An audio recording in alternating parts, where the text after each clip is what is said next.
Thank you, Pat. Thank you, everyone, for coming out today. This is actually my first presentation in front of an audience or in front of a group in a long time. And I really appreciate you taking the time to come be with us today. Today, our topic is artificial intelligence and the influence on cybersecurity. So just out of curiosity, how many of you have a technical background in cybersecurity? Most of you. And how many of you have familiarity with artificial intelligence? Some of you. Okay, great.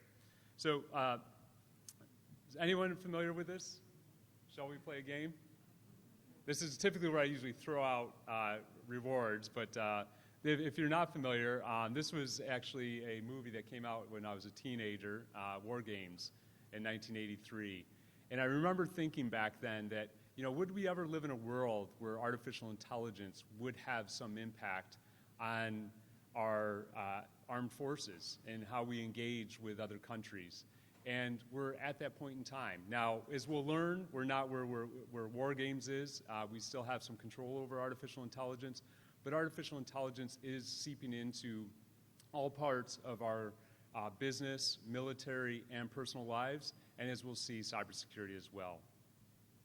Again, my name is Jeff Felice, and I serve as the president of CertNexus. If you're not familiar with CertNexus, we're a vendor-neutral certification company focused on emerging technologies. So cyber being one of them, AI, data science, data ethics, and IoT as well. So what are we going to learn today? I'm going to give you a brief history of AI. To me, I find AI interesting. The fact that it's the modern history of it, it has some, as we'll see, periods where there was little innovation, and then the rapid innovation that we've seen over the last decade. We'll define the AI and then the various types of AI, and then we'll look at the approaches to AI. So we're going to talk about supervised learning, unsupervised learning, what an artificial neural network is. And then we're going to discuss how AI is transforming cybersecurity. So how are we taking these technologies and applying them to cybersecurity, and what are some of the benefits, the challenges, and what the opportunities are for us. And then we'll have Q&A at the end. We do have the room for about 30 minutes after, 15, 20 minutes after, so I'll stay after for any questions that we have as well. So I'm going to ask you to just lean back, plug in, and we're going to start to disseminate some information. So let's start with a history of AI. The modern history of AI is about 70 years old. Some will argue that AI goes back further than that, but artificial intelligence as we know it today was actually initially created by Alan Turing out of the UK. Some of you may have seen movies with in the Turing Institute and what they were able to do. But the Turing test in the 1950s was the origination of modern AI. And then the terminology artificial intelligence was coined out of Dartmouth College in the mid-1950s. And we had a period of some level of innovation with AI. And then there was a period of where we went into what we call the AI winter. We actually had 2 winter periods where there was little investment in AI because there was a paper that came out in the early 70s that said AI doesn't hold a lot of promise for the future. We don't have the technology and we don't have the intelligence to develop AI. And so we went through an AI winter. There was a brief respite where we thought we had actually expert systems being able to do singular things, but that was soon supplanted by personal computers. And then IBM launched Deep Blue in 1997. If those are familiar with Deep Blue, if you remember, it was able to beat the Grand Master Champion Garry Kasparov in a game of chess. And so there was soon this interest was cultivated that, hey, this machine was able actually to beat someone that was an expert at a game. And so what we started to see was the reinvestment in artificial intelligence. And so we saw that in robotics. We also saw it in autonomous vehicles. So in 2005, the Grand Challenge was held, where it was the first time where autonomous vehicles were to circumvent a road course. In the first year, none were able to do it. In the second, there were several cars that were able to do it. And then we started to see the proliferation or the beginning of that in our personal and commercial use and military use in the early 2010s, around 2011. So we look at Watson, which was, again, from IBM, supplanted Deep Blue. And then with Siri, although the first iterations of Siri was not AI, it was just actually an aggregation of a number of algorithms that acted like AI but really wasn't AI. And then 2016, Google actually launched DeepMind, which was one of the most advanced uses of AI up until that point. So you can see over the 70-year history, there was a lot of talk of AI. We saw AI in science fiction. We saw it in movies and actually interspersed in commercial use, but really had not been used widely up until 5 years ago, 10 years ago at the most. So you think about that as a technology, and as we learn, we'll see how actually integrated it is into our lives today, that AI really was not a technology that was part of our lives 10 years ago. In the past 5 years, there's been huge investments from governments, from militaries, from research, from industry in AI. And the reason why is severalfold. One is that AI holds huge promise. It's bringing forth, along with other technologies, an industrial revolution. For those who are familiar, we're considered being in IR 4.0 or Industrial Revolution 4.0, right? So it's actually advancing our global economies. It's predicted that AI will actually impact our global GDP by over 10% in the next 5 years. So it has significant impact. It also has significant impact on commerce, as we'll learn, also from a cybersecurity standpoint, and our personal lives. How many of you have either a Google Assistant, Amazon, an Apple Watch, an iPhone, right? Think about all the things, or an Android phone. How many of us actually have devices now in our lives that are using AI, that are actually assisting us, or in some ways actually determining how we interact with each other and more broadly as well? So there's been this huge amount of investment in the last handful of years. And I give that just to set up the stage that, hey, listen, this is a new to everyone technology. It really, although it's 70 years old, it's really, again, in the past 5 to 10 years where we've had these huge advancements.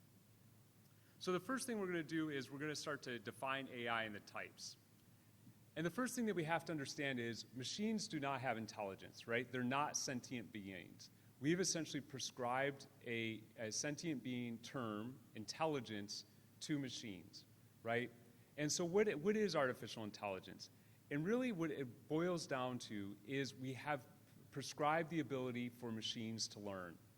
So if you think about traditional programming, and this is an oversimplification, but it's nested if-then statements, right? If this, then that. So if I select Excel, a cell in Microsoft Excel, it bolds. If I type 1, 2, 3, 1, 2, 3 displays.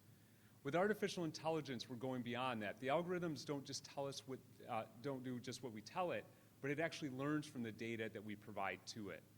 So artificial intelligence really has the ability to do things that we as humans have, right? The perception to be able to take information, be able to learn from it, and actually predict an outcome or determine an outcome. So whether this is in language, whether it's in speech, whether it's in vision, whether it's actually making decisions from data. So that's an umbrella of what AI is. And I actually put this slide in about 5 minutes before the presentation because we're going to talk about AI, but we should talk about the progression of AI as well. So the type of AI we have right now is called artificial narrow intelligence.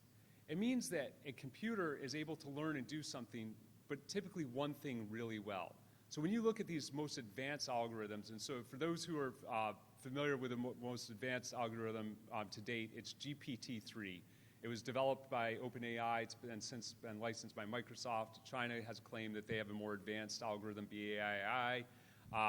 But these algorithms really can only do one thing, and it's really around language. This is the most advanced deep learning algorithms we have today. So we have what we call narrow intelligence. These algorithms can do one thing really well, and they typically can do it faster than we can as humans. But they don't have all the capabilities or intelligence that we generally have as humans. That's artificial general intelligence. Some say artificial general intelligence, we may never achieve it. Some say we may achieve it in the next 5 to 10 years. And that may be through quantum computing. So as quantum computing advances and we have more capacity, more computational power, more capable algorithms, more data, we may be able to essentially have computers that have intelligence equivalent to humans. And then there's superintelligence, right? This is what we see in the movies. This is when you look at iRobot and, even going back to war games, et cetera, where computers start to have intelligence that's greater than we as humans. And some say this is science, stuff of science fiction. We may never achieve it, but it has been defined. But again, really what we have, even though we have these really advanced algorithms that can make these decisions and predictions, again, what we have today is what we call artificial narrow intelligence. So the types of AI that are most common today is machine learning. And again, machine learning is essentially, we take an algorithm, and what we do is we train that algorithm, and that algorithm then is able to take additional data and essentially predict outcomes. So essentially what it is it's algorithms and statistical models that analyze and draw inference from data. It sounds simple. It is in some ways, right? Obviously, we're using advanced math. We're using programming skills, and we're also bringing some business intelligence to this. Then we have deep learning, and deep learning is often considered a subset of machine learning. Some are starting to look at it in its own discipline, but many times it's seen as a subset of machine learning. And what we'll see, and we'll learn more about this, is with the difference with machine learning and deep learning is deep learning uses multiple layers to essentially be able to take inputs, process the information, and then output that. So, and what you'll also see is deep learning is used in more advanced, for more advanced needs. So how do these concepts relate? Think about artificial intelligence really just being an umbrella concept, right?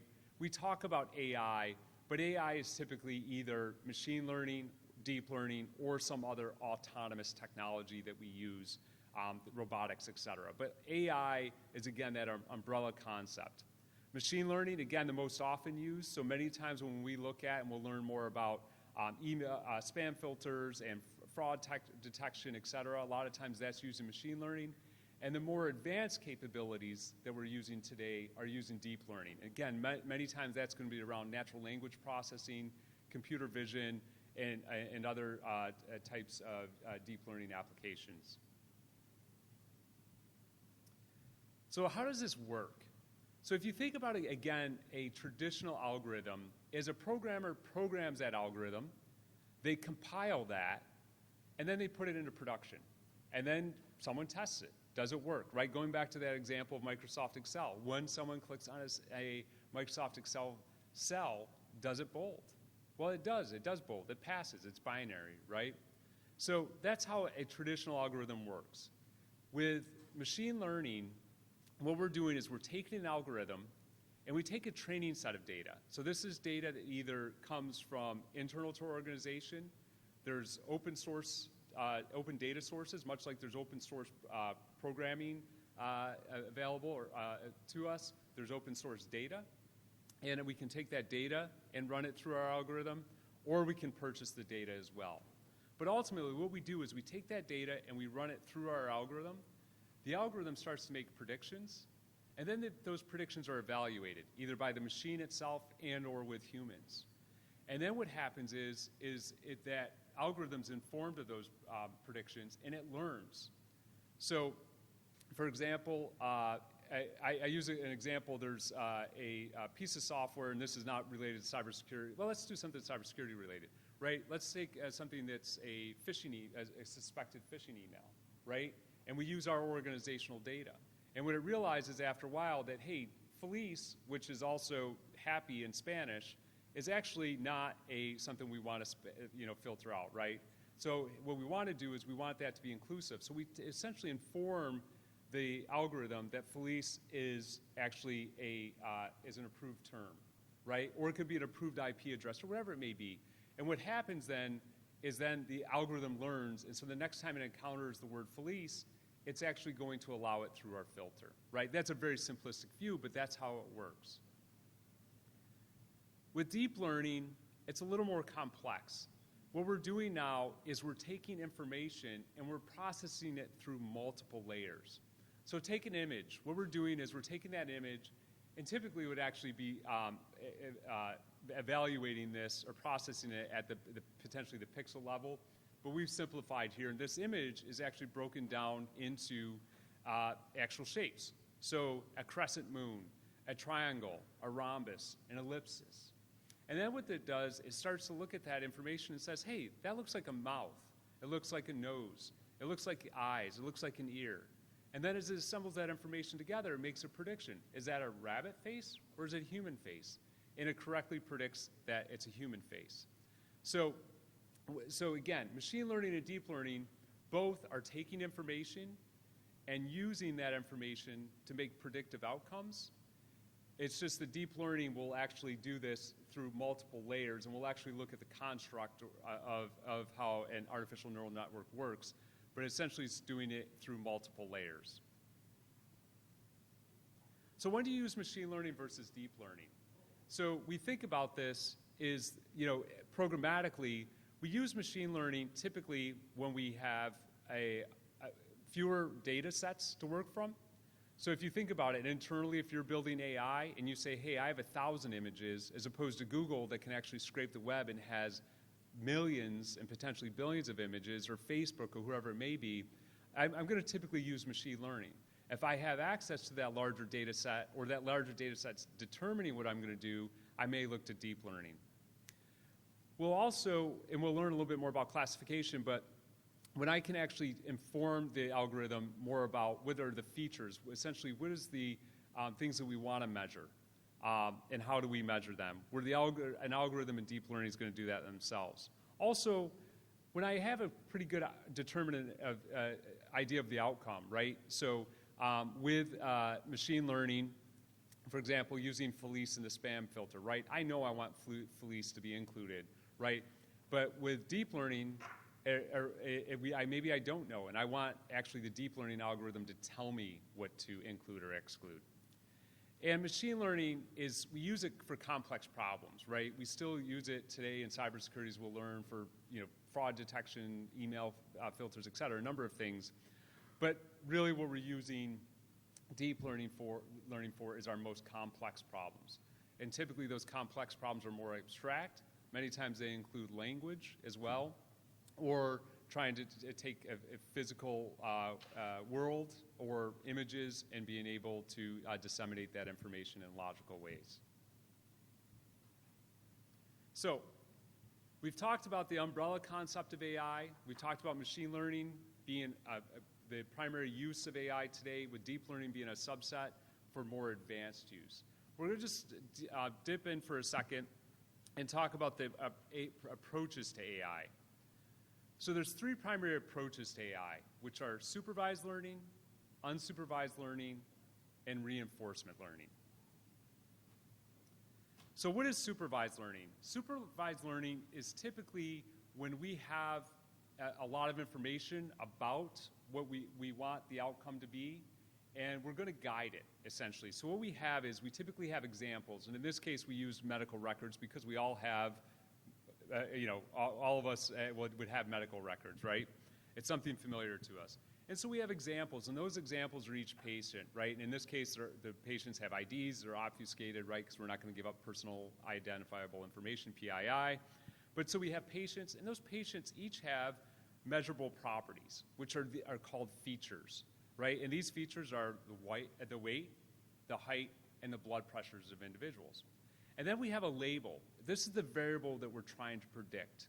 In this case, it's whether there's heart disease, yes or no, right? So you can see, and this is happening every day in our medical profession today, is where we're taking aggregates of data like this, and we're saying, hey, these people have essentially these measurable properties, these features, right? And it's not just weight and height and blood pressure, but it's a whole bunch of other factors as well, right? And we're taking them and we're putting them into the algorithm. And then what we're telling the algorithm with our training data, as we'll see on the next slide, is whether these people have good or poor heart health, right? And so we're telling that to the algorithm. So then what we do is we take that data and we run it through the algorithm. And so we're telling the algorithm, hey, these, again, measurable properties, weight, height, and blood pressure, and there's typically these outcomes. So we're training the algorithm to notice that, hey, these features and these outcomes are somewhat related. or often related, I should say.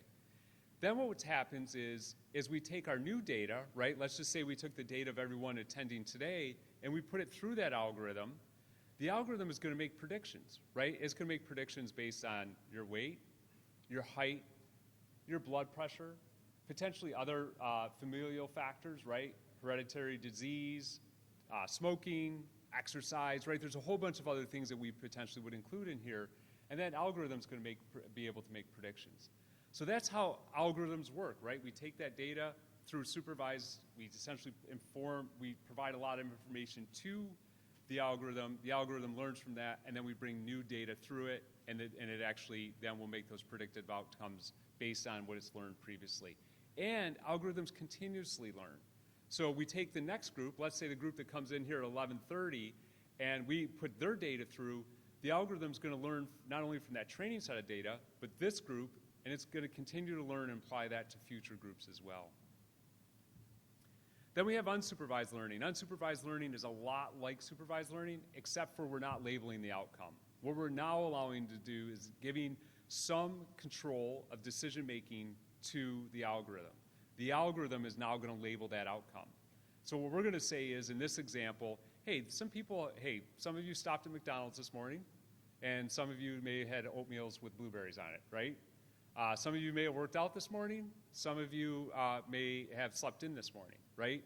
And what it's going to do is it's going to start to take that data, and it's going to start to say, hey, people have these behaviors, and we're going to cluster like people together. We may not yet predict exactly what the outcomes are going to be, but we're going to say, hey, those people that stopped at McDonald's and hit the snooze button for the 5th time this morning, we're going to put those people together. And the people that actually got up this morning, ran 5K, and had oatmeal with blueberries, we're going to put them in another group. And they start to cluster them together. And so we start to do this in larger health models, but also you'll see how it's applied in cybersecurity as well. So that's called unsupervised learning. The last is type of machine learning, or most often used, is called reinforcement learning. This is used in gaming and robotics. So essentially what happened is an action's taken. In this case, we're selecting a chess piece. We're taking a pawn. We're actually going to move that pawn 2 spaces forward, and a reward is given, right? Was that pawn piece, was it captured? Did it weaken the position of the black pieces on the board? Did it actually strengthen it, right? And you go back to the original version of IBM's AI when it beat Garry Kasparov in chess. What it did was, all it did was through reinforcement learning. Essentially, it played millions of games of chess, so it understood the strengths and weaknesses of every opening move, the mid-game moves, and the closing moves in chess. And that's all it did was play over and over again in reinforcement. It's the same thing in robotics. For those who want to see actually a very advanced application of reinforcement learning in robotics, along with some deep learning as well, if you go out to Boston Scientific, they have some dancing robots. It was on 60 Minutes for those who might have saw it as well, right? And they programmed these robots to do these really complex dance moves and dance together.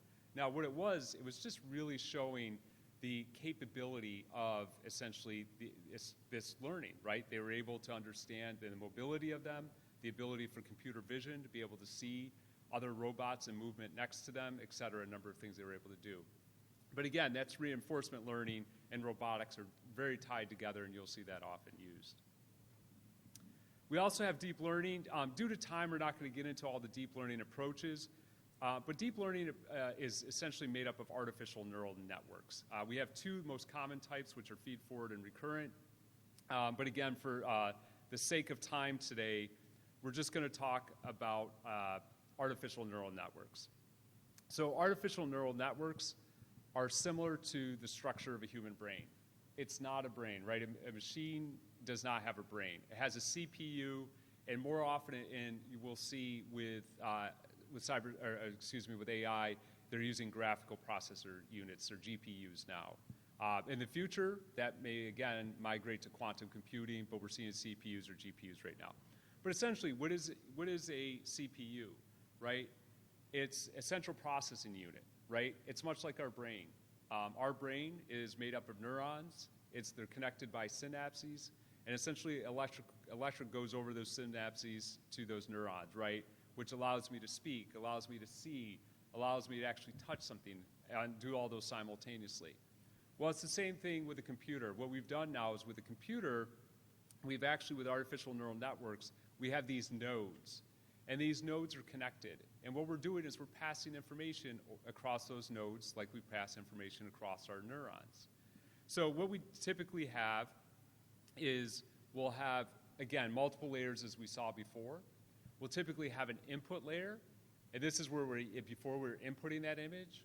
Then we have processing layers. And again, this is where we're processing information. And then we have an output layer. So each of these layers have specific functions. And depending on the type of neural network, it may feed information back and forth as well. So another great example of how the artificial neural network works is we all use probably the autocomplete feature, right? Whether it's in our Outlook or Gmail or whether it's on our phone, right? And you start to type a word and it autocompletes. And it may autocomplete a phrase or at least a couple words. And that's all actually deep learning. What it's doing, it's processing layers. It's taking my input, right? Let's say I'm going to type the word learn, right? I type LEA, and it autocompletes RN. How does it know that? Well, what it's done is, again, using deep learning and natural language processing, which is a form of deep learning, it actually knows in the English language, when I type LEA, that I'm likely the next two letters are going to be RN. It's the same way if I use the word there, right? What if I say they're going there, right? Think about the complexity of the English language, right? Really what I'm saying is they are going there. How does AI understand that? Well, through natural language processing, it knows that when I actually follow the word there with a present participle, a word that ends in ing, going, it's meaning they are. And how do I know that there at the end is THER and not THEIR? Well, it's because it's a place. I'm going somewhere. So essentially, you think about that the AI is able to disseminate all that information, and it's able to do it in multiple languages. It's understanding actual accents, right? And a number of other factors as well that it's able to do that. So the complexity of that, and that all happens in these neural networks that, again, essentially is taking information from node to node across these layers and processing information, some cases looping it back, and it's always learning. So this is how the basics of an artificial neural network. So we've learned a little bit about AI, that's this concept. We've learned about machine learning and deep learning. We even talked about where we are in the progression of AI with narrow intelligence versus general and super intelligence. So let's talk about how that is being applied to cybersecurity. So let's start, I always like to start, I'm a positive guy, so I like to start out with the pros, right? What's the benefits of AI in cybersecurity right now? Well, the first is it can process large volumes of data, right? So you think about it within cybersecurity, whether you're doing vulnerability assessment, threat hunting, whether you're doing, you're responsible for your email servers, whatever it may be, the fact is we're receiving ever more volumes of data, right? And it's coming at us faster than ever. And it's hard for us to monitor all that, right?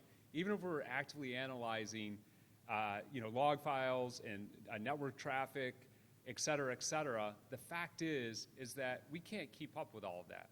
Well, AI, what is it really good at doing? It's good at doing really one thing, but doing it with large volumes of data, right? So what we always say about AI is whatever we can do in a snap of a finger is AI is really good at. But AI can do it in a snap of a finger with significant amounts of data, right? Far more than we can actually process ourselves. It's also able to learn about new to you security threats, right? So you may have heard of security threats, but you haven't had them in your environment, in your infrastructure ecosystem, right? So you don't even know how to actually go out and determine whether they're there or not, right? Or you may have not even heard of them at all, right? And so AI is really good at saying, hey, listen, these are known vulnerabilities. I can go out and assess essentially your network traffic, your data, your authentication, et cetera, against these known vulnerabilities. So it's really good at actually determining something that it may know about that you don't know about. And it actually even potentially actually discover unknown threats, right? So things that we're not even aware about as of yet. AI is always on, right? So it's 24 by 365, right? Once you actually have AI, and again, most cybersecurity, I shouldn't say that, many cybersecurity solutions today are using AI, whether you're aware of it or not. We'll talk about that in a minute. But it's always on. You don't turn the AI off, right? It's not 5 o'clock and it's like, oh, I'm going to go home for dinner. Or, hey, I'm not feeling well today. I'm not going to perform as well today, right? AI is always on. It can also, because of that, reduce errors, right? we're able to actually train it quickly, and then once we train it, it typically doesn't make mistakes. We'll see that it does make mistakes, but it makes fewer mistakes than humans, right? It's not that it's infallible. Yes? What's the biggest vulnerability in the AI area? Is it the data that you use to help, or is it the algorithm, or is it a man interface Yeah. that causes you to go in the wrong way? What's the vulnerability in detention environment? Yeah, so what the question was, what's the vulnerability and the dependence on AI? And we're going to talk a little bit about that in the next slide, but it's going to be a combination of the algorithm that's selected, how it's trained, and then the environment in which it's implemented. And I'll talk about that in a second. It's a great lead into the next slide. Thanks for that question. And it can accelerate detection time, right? So again, because we can process large volumes of data, we can typically do that not only more rapidly, but with less errors. We're able actually to be able to detect a potential issue more rapidly than a human could. But with every benefit comes a potential challenge. The first is lack of trained professionals. And this comes across an organization. So think about this, right? I asked how many of you were cybersecurity professionals, and most of you raised your hands, right? I asked you how many have familiar with AI, and about 2/3 of you raised your hands, right? So there's a third of you, and again, this is a new technology, right? It's no fault of your own, but a third of you did not have great familiarity with AI, and as you probably learned today, there's probably a few other hands that would have went down and said, hey, you know what? I really didn't know the difference between machine learning and deep learning. I didn't know the types or approaches to machine learning or deep learning. And then, we're not even talking about specific algorithms now with clustering and categorization. And do I actually have the math to understand it? Now, most of you won't have to develop AI, but most of you are going to be utilizing AI in your careers, in your cyber careers. So you need to have an understanding, how is this algorithm going to work? Because the algorithms, as we'll learn, are imperfect. The algorithms, back to that question, is how are they vulnerable? Well, they're vulnerable based on, did we select the right algorithm, right? Is it being used to solve the problem it should be solved? When we trained that, was the data, do we have access to training data? It takes a lot of data to train an algorithm. So do we have the data to do that? Has that data, is it faulty? Is it polluted? Has it been actually maliciously modified that it's going to be harmful to us? More often than not, what it's doing, it's taking data that we've had in the past, and we haven't assessed that data. We've assessed that data potentially for our business use, but not to train an algorithm. An algorithm doesn't know right and wrong. It doesn't understand ethics. It doesn't understand bias. It doesn't understand really what we're trying to always achieve. We inform that through the data. So if we don't have good data or the right, the volume of data we need, our algorithms are not going to be as capable as we think they might be. So, but going back to lack of trained personnel, we need, in the cyber profession, we need everyone to have an understanding of AI. So even if you're not developing it, you can understand when someone comes to a third party and they provide you whatever that hardware software solution is going to be, you can, when they say, hey, it contains AI, well, what's that AI doing? What decisions is it making? can you explain those decisions to me, right? What's the transparency of those decisions that are being made, right? Are those decisions going to be beneficial to my organization or not? So we have to be able to ask that. There's a deficiency in research funding, right? Where's a lot of the research funding going today, right? It's autonomous vehicles, it's space, right? It's in gaming, right? It's all these other things that essentially are really just intriguing to the research community because they're the most complex problems to solve, or they have the greatest commercial application. So AI and cybersecurity, although advanced, doesn't receive all the research dollars that we see generally these other types of technologies. Again, it's receiving a lot of funding from commercial and obviously some from research, but not as much as you would see in these other applications of AI. Availability of computing resources. Actually, when we talked about, again, computing resources, it's not like you can just host this on your laptop. I mean, you could for a small machine learning algorithm, but the more advanced applications of this is in the cloud, right? So we have ever expanding resources that we need, and right now the development of AI is highly localized. The most advanced development, I should say, these deep learning algorithms like GPT-3 are happening in either big tech or research institutions. They're not happening as broadly as we would like them to because of lack of access to computing resources. I talked about the training data, right? Essentially the viability, the volume, the veracity, et cetera, of your training data, right? We need to make sure that's going to work for us. False positives, right? AI might say, hey, that is malware, and it's not malware. But it appears to be malware to the AI, and AI has no way to assess that. And that's why we will never, I shouldn't say never, you should never say never, but we shouldn't think about AI supplanting the need for humans. The fact is, I think most people in this room know, we already have a huge skills gap in the US and the world for cyber talent, right? Over 500,000 open jobs right now in the US alone. And even with AI is not going to remove that need.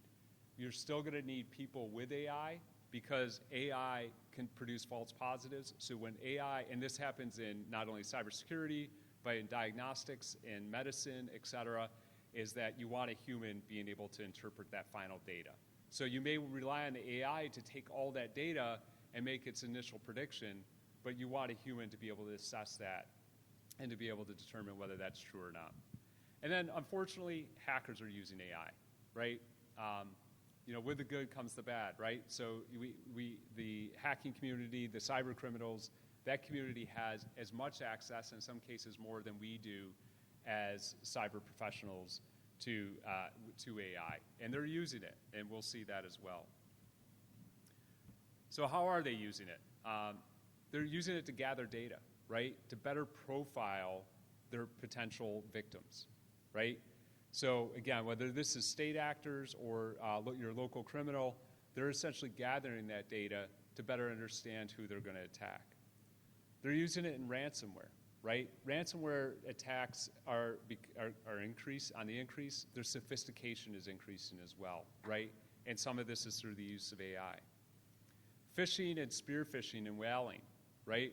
So we're seeing cyber criminals, they're actually using that information not only to target their information or their potential victims, but also in actually creating these emails as well, right? So as they actually can pull information from a group of individuals or a specific individual, they can start to actually, the emails they're sending, these fake emails are actually much more targeted, more believable, typically have better grammar than most of us see it, right? The spam email we get has poor grammar. And so it's actually becoming more and more difficult to discern whether it was a fake email, a potentially harmful email, or something that was going to be from someone, a known person to you. Deep fakes. Go out on the internet and do this. Look at deep fakes, right? It can literally, all of us, we could teach everyone in here to do a deep fake within 5 minutes, right? So in 5 minutes, all of you, with a snippet of my voice and some text, could actually create another version of me from an audio perspective. Think about the challenge in that, right? Think about that when you're, if you have a superior, right? So let's say, it's some manager or executive or leader in your organization, and someone can take their voice, and all of a sudden you get a call, and someone says, I need you to do this, right? Well, and many people are going to take that as, hey, I need to go do this, right? So we've seen deep fakes in video, in social media, et cetera, but it's also being used in phishing, voice phishing as well. So again, the ability to fake from a video and an audio standpoint. Malware. So again, our malware, they're able to hide the malware longer in your environment, right?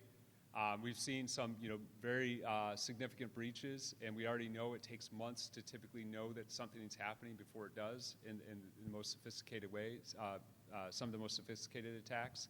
And this only advances with malware, with AI. Also with malware, it has the ability to essentially more rapidly take information from your environment as well. And then passwords and CAPTCHAs. If those who aren't familiar with PASSGAN, if you look it up, it's PASSGAN, and you have the ability now to essentially decipher passwords with a high degree of specificity and correctness. So essentially what it is able to do is go out and look at these large volumes of passwords and be able to assess that and say, here's what the next most likely set of passwords are that someone may be using. So again, technologies like that hackers are using that are freely available to them on the dark web or elsewhere. So some sample uses of AI in cybersecurity. The first is behavioral analytics. So this is the analyzing the behavior in your ecosystem or your environment. So what we're doing here is by analyzing this environment, this behavior, we're able to predict what likely behaviors are in your infrastructure, right? And what unlikely behaviors are expected, right? So, for example, if you have a denial of service attack, right, that's an unlikely behavior, and AI is able to discern that rapidly because they're able to discern activities that are unlike typical behaviors, right? It could be a false positive. It could be that something else is occurring on your network at that time that is increasing traffic, and someone would have to assess that. But essentially, it's being able to take the known behaviors in that environment and be able to rapidly assess them. Again, something that even before a human would be able to assess that, AI is able to do that. Probably the broadest use is around fraud and anomaly detection. Fraud, for example, I always use the example that prior to COVID, I traveled often and I traveled internationally, but I never traveled to Brazil. Typically, when I go to stay at a hotel, I sit at a mid-range hotel, I get a mid-sized car, and I eat common meals. So if my credit card company saw that someone bought 6 tickets to Brazil, staying at a high-end resort, and renting a sports car, and trying to eat elaborately across Brazil, they would flag that as fraudulent activity. Now, obviously, that's an extreme example, but how are they able to do that, right? Through the use of machine learning, they're able to take, remember we talked about all those features, right? Features being, how do people spend their money? And then the classes, what they spend it on entertainment, on travel, on food, et cetera, right? And they look at all of that, and they look at how people are spending money. And then they look at people, how I'm spending money, and a group of people like me that are spending money, right? They're taking all that data, they're training that algorithm. So when essentially they see on my account that someone just bought 6 tickets to Brazil, and immediately a flag goes up, right? Now, AI is great at doing that, right? You don't have to have a person sitting there watching saying, hey, is someone going to, actually commit fraud on Jeff's account, right? You don't have to do that. The AI, again, that 24/365 is always on, and it's doing that. So we see this often in fraudulent, again, this is probably the widest use of AI today in, I would say, security, whether it's cybersecurity or beyond. Email spam filters. Again, so as we learned, the criminals are using this to increase the sophistication of their phishing emails, right? And whether it's phishing, spear phishing, whaling, right? Whaling's becoming more and more common, right? Where you receive an email from a superior telling you that you need to give some type of private information to them or financial information. Well, how are they getting that? Well, some of it's just again, a cyber criminal doing the essentially the hard work of going out and seeing who's who in an organization, which is easy to do, right? I can go out to LinkedIn and see. You can see everyone that works at certain nexus. You probably a likelihood of, hey, who reports to Jeff? Who does Jeff report to, et cetera. But with AI, they're doing that in more sophisticated ways. Well, as they start to send emails, we need to have, again, AI in our email filters that is able to essentially be able to filter that email.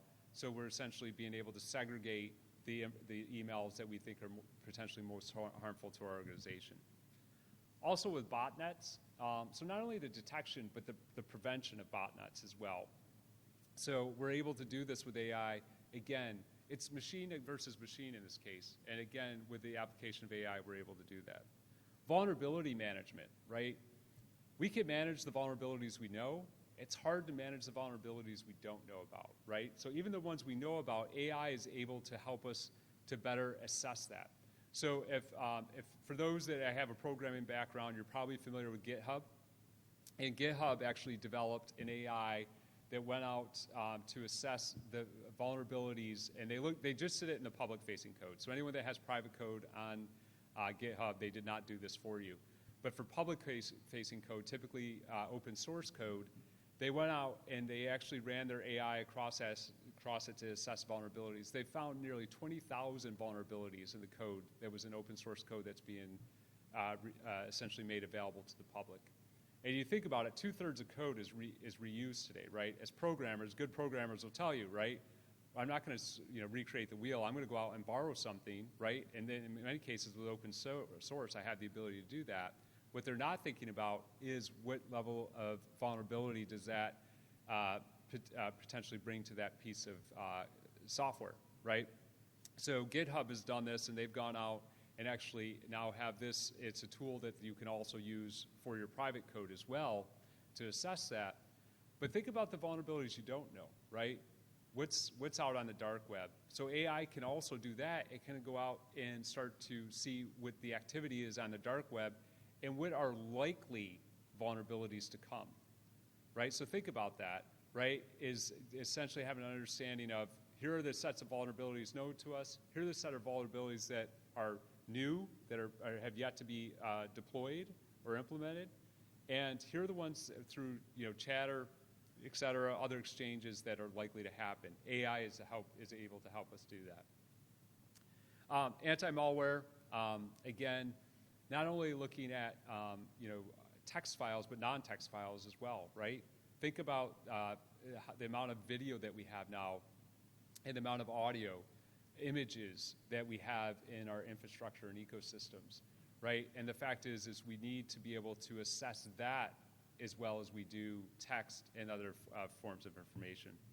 And then data leak prevention, right? The biggest challenge we have right now is we start to leak data and we don't know about it for an undetermined amount of time and the amount of data leak that can actually happen. So if we can actually shorten that time and reduce our exposure of the volumes and the potential harm that data could contain, excuse me. So we have about 10 minutes left. I wanted to leave some time for some questions. But some key takeaways is AI is only ever going to be as good as we train it to be. And I did want to bring up one thing about AI that I wasn't in the slide here, is that AI, and I alluded to it, from an ethical standpoint, a bias standpoint, et cetera, one of the biggest challenges we have with AI today is our ability to explain what AI is doing. So when you deploy AI, and you ask this of your vendors as well, if you're not developing it yourselves, but vendors are providing it to you, ask them how they trained it. What data did they use to train it, right? Does that data comply with ethical norms from a societal standpoint? Does it actually comply with ethical norms of your organization? Does it also, have biases? Those biases can be against groups of people or individuals, right, based on a number of factors. It can also have other biases that are not human related as well, right? You need to ask those questions because some people, we're developing AI so rapidly and there's such a need to get AI solutions to the market so rapidly that some organizations, I don't want to say they're shortcutting, but they're essentially doing what trying to get these solutions to market as quickly as possible with what resources are available to them. So, and then ultimately, is it going to solve your problems, right? Some of us are thinking, hey, someone's going to come and sell AI to us and say, hey, we're using AI. Well, does AI really solve the need, right? In many cases, the answer is going to be yes, but you need to be able to ask those questions. But ultimately, AI is only going to be as good as we train it to be. The use of AI in cybersecurity is accelerating. We have to realize that criminals are already using AI, right? And so we have to be deploying AI. You know, I often use the analogy. It'd be like showing up to World War II without planes, saying, hey, we're going to do this with tanks and ships, right? And then all of a sudden you start to see planes buzzing in the air, right? We're at that point in cyber warfare, whether in commercial or from a military standpoint, is that we are at the point where the bad actors, whether state or individual actors, are using these technologies. So we need to understand that we need to be using comparable technologies, and we have to continue to invest in ourselves, right? The fact is, cyber criminals have all day to invest in themselves and retrain themselves, to go out and search and find out what the latest attacks that they can license or buy, right? We need to be able to doing the same. And finally, AI needs to be paired with skilled individuals, right? AI is not the silver bullet, right? It's not our savior. It's another tool. It's a tool that we have to be using. It's a tool that we're going to be using. Whether we know it or not, we're probably already using it today, right? So, but without skilled professionals, without us understanding essentially what it can and cannot do, how we can actually, again, is something as simple as a false positive to how it can best be deployed, we need to be involved in that decision-making process. So taking steps like this, and I would advocate that you continue to educate yourself on AI. Go back and look at the software and hardware solutions you're using today. Talk to your vendors, or if you're developing internally, talk to your development teams, or if it's you, right, helping to explain to others what AI is and why it's being used and how it's being beneficial. And again, at the same time, with the understanding of what is the bad actors, right, the cyber criminals, what are they using, so we're aware of that as well. And ultimately, we all ought to be like this guy, right? Maybe or maybe not. But, and that, for those who've seen the Minority Report, right, it's the pre-crime division, right? Essentially stopping crime before it happens. And that's really what we're being asked to do, right? It's kind of, this was futuristic when this movie came out, was, hey, we're going to stop crime before it happens. But as cyber professionals, that's what we're really being asked to do, right? And if we don't stop the crime, we need to be able to identify it quickly and to be able to remediate it. But we really do, with the use of AI, we do have the opportunity to become part of that pre-crime division and help prevent our organizations from potential harm. And the last slide before our Q&A, for those who are familiar with CertNexus, we do have a number of certifications. One, CyberSec First Responder, and we wanted to make a complimentary offer to the attendees here today. If you're interested, we are going to be releasing our 4.10 version of this. So if you want to email certifications@certnexus.com, we can get complimentary exam vouchers to you for the beta exam. If you pass the beta, again, no cost to you. You get to you'll receive the certification, and that'll be coming out in the Q4 timeframe as well. So just email certifications@certnexus.com. It's essentially a complimentary offer because we know people got out of their homes and came here in person, and we wanted to thank you for doing that. So making this offer to you. And with that, we're at the end. We have 5 official minutes for questions, and then I'll stay after for anyone that has questions after as well. Questions? Yes, here and then there.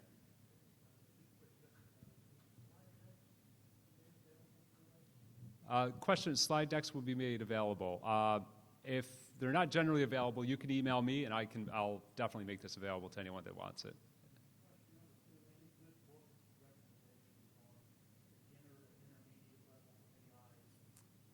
Good book recommendations. You know what? Let me come back. There's a number out there.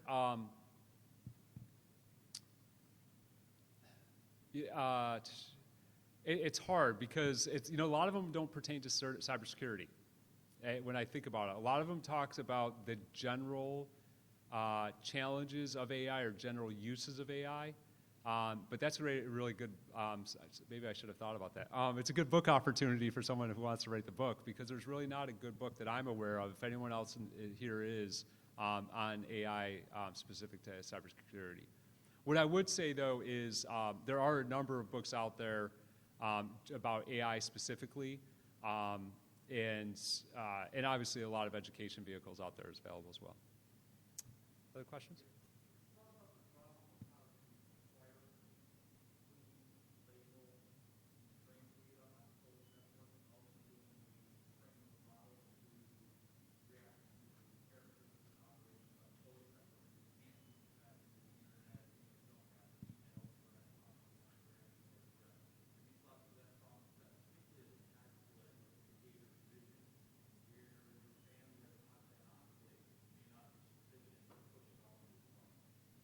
Yeah, so the question was, and I just want to make sure I get this right as well, is how do we essentially train and assess a model on a closed network and essentially without having availability to the public cloud?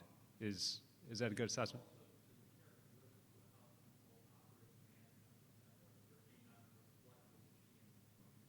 Yeah, so, okay. So, and this is, it's both a challenging problem to have, a good problem to have, right, on a closed network. The good of that is that that environment's going to be known to you, and it's going to have fewer variables. Obviously, you have many variables to account for, but fewer variables to account for. The data becomes the challenge, because it's both the volume of the data that's available to you, and then the applicability of that data to any future, any existing or future abnormalities within your environment, right? And so the challenge is, can you? There's this actually process they're calling now, which they call synthetic data. So what they're doing is, instead of just going out and using the data that you have or acquiring data from third parties, they're actually creating data.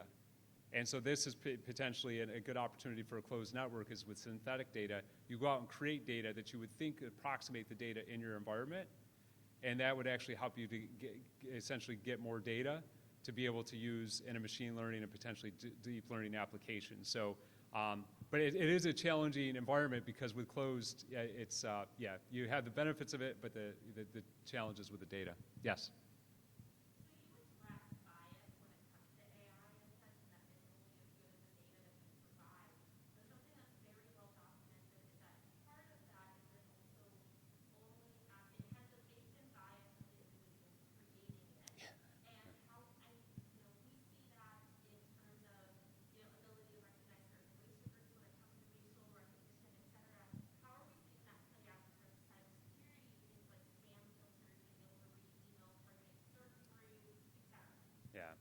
Yeah, and I appreciate, so the question is, there's bias not only in data, but essentially the people that are creating the algorithms, and then the implementation, the execution of those as well. And this is something dear to my heart. I actually serve on the IEEE community for AI ethics education. And it is a challenge, right? I mean, the fact is, and I'm going to be very specific, most people creating AI algorithms look like me. Right, probably a little younger, right? But they look like me. So, how do we take, how do we ensure that the algorithms that we're selecting, the trainings, right? Because data will only tell us what we have. I use a really simple example all the time. I always say, from a business example, let's say this month, 80% of our sales were green water bottles, right? Because I drink out of a green water bottle. Well, so we put that data into our AI algorithm, and essentially what we're going to get is predictive outcomes that, hey, we should be buying more green water bottles, right? But what if our red, blue, and white water bottles were all out of stock this month, right? And so people only had the option really to buy green or maybe gray, and they don't like gray, right? So that's bias in data, right? So that all of our data has that bias, right? We're using it in hiring algorithms. If anyone's interested, MIT produces a great podcast called In Machines We Trust. And they actually, their last season, they just talked about this with hiring algorithms, right? We hire more people like us because that's the people we hired, right? So if we want a diversity of people of hire, not only in age or gender or race, but also in thought, we have to actually create a system that allows us to do that, right? So I say all of that because it's a problem. It's problematic in the AI we have right now, that our AI is imperfect because of this, and we actually have to hold our AI to higher standards. And again, we talk about trustworthiness, explainability, and transparency. But when it comes back, I want to answer your question. I'll let you ask the question. But when it comes back to spam filters, that's something that we have to be able to apply as well, right? So the fact is what is approved language? What is the type of interactions that we allow for in our network? And we have to essentially think about that. So when we actually go to, it's in that discovery phase. Before we do that, we have to get involved there. Yes. Jeff, thank you. Yes. For those people, please only scan your badge if you were here for the full 60 minutes. So those people that were here for the full 60 minutes are the people we can give credit to. If you were not here for the full 60 minutes, please do not scan your badge for this session. And Jeff, thank you. I've got some questions too I want to ask. Okay. Thank you.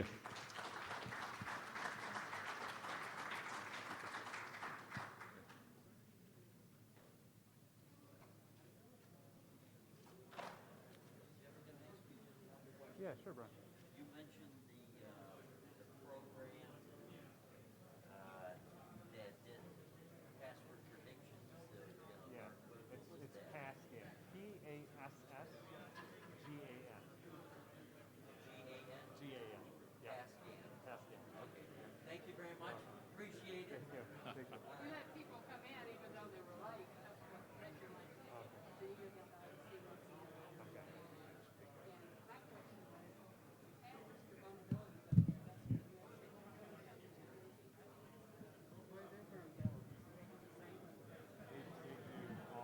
Unfortunately, China is outspending us right now, and so they GPT-3, which is the most advanced algorithm that we have, that Microsoft likes to do, they've now developed an inquiry algorithm that's far more advanced, and so it's really an arm. China's outspending us by 3 orders of magnitude. What's that? 3 orders of magnitude, both in AI and in quantum information science, which is associated, very, very associated technologies.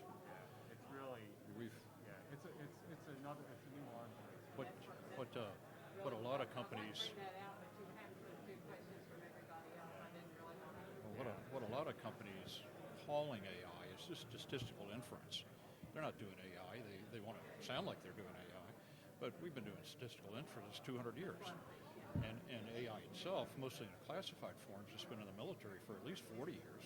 So I've been involved in it for that long, and maybe before that, but you don't know what you don't know. It's a fascinating field. Yeah, so that's the reason I wanted AI here, because I thought that was Hello, hello. Oh, look. Gotta. Now this is the AFCEA computer. It is. Okay. Well, it's actually one of the AV companies, but Okay. So I'm thinking about using a plug. heavy slides, though, right? No, but I have a computer I'd like to reference. So do you great. need anything else right now? If I unplug this, Yep, that goes away.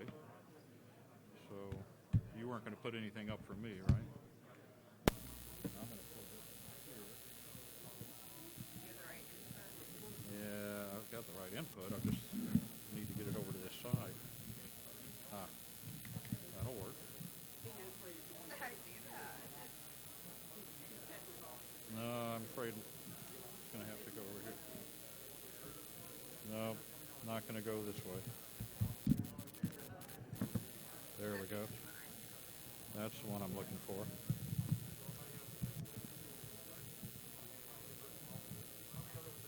Ah, And you can always just leave that piece up here. yeah, Or I'm under going to do the that.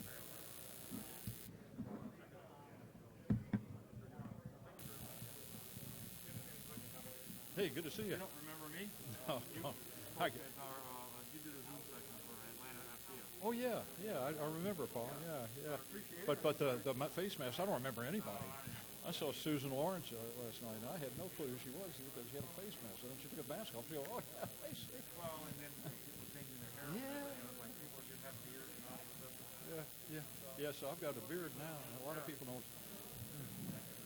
They had a meeting. It took me a minute to recognize you a second Yeah, ago. we had a meeting in Chattanooga with Electric Power Board. We're building the first quantum internet, so the next generation internet. And the scientist involved, I've known him and been on his advisory committee for 10 years. And I'm sitting there trying to get in the door, and we're locked down because of COVID. And he's coming up behind me.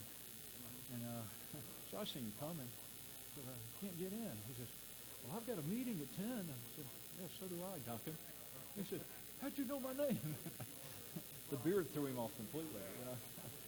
So it used to be, I used to have hair, right? Yeah, If I yeah. haven't seen people in like 5 years. Right. It's like, yeah, Yeah. it's a lot different. If you look at it before now, it's hard, you know, if they haven't seen it in a while, they just can't.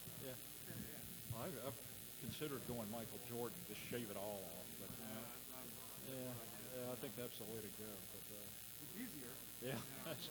Although, you know, it becomes, you have to do it. Right. All right. So I just wanted to, you know, come up and say hi. Yeah, Really thanks. appreciate it. Yeah, good.